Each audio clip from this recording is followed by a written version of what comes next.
This is The Power of Words by Robert Donahue, and my question was evaluate the extent to which the Second Red Scare impacted American society.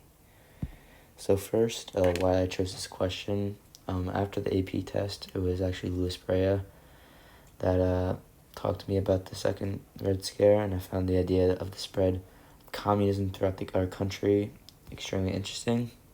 I also knew the Cold War and fight against communism was very prevalent in American society, but never truly knew the potency it held inside the U.S.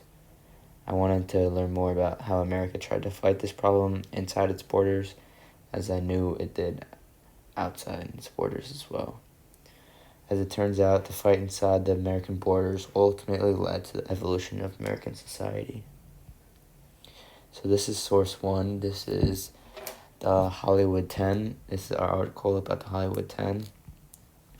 Why I chose this source, I found the idea that people's movies promoting peace were being censored. I also found it hard to believe that people were thinking that if these people were censored, so would they, and their civil rights would be taken away. Pretty much the Hollywood 10 were 10 directors and filmmakers whose movies were being censored because they thought they embodied communist ideals. This is the second source, also a primary source. I found it interesting that the way the artists use the imagery of the Titanic, as well as the graves found on the communist island, shows how communism was a hidden danger to American society. And yeah, as you can see, all the North Korea, Poland, Hungary, Czechoslovakia, East Germany, China, all have passed away to the communism, as USA is also heading for that island as well. This is source 3. This is the censorship of McCarthy. And I mainly chose this source because it included the censorship of American senator.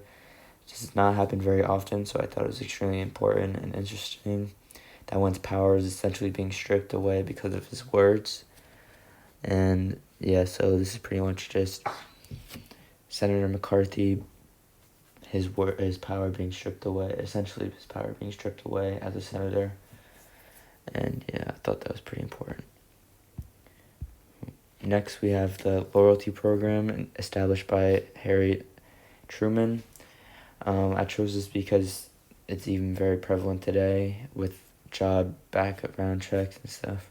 While it may not be loyalty right now to the country, it's past incidents and such. All in all, it simply shows the long-lasting impact on society that this has had. And this executive order was in response to right-wing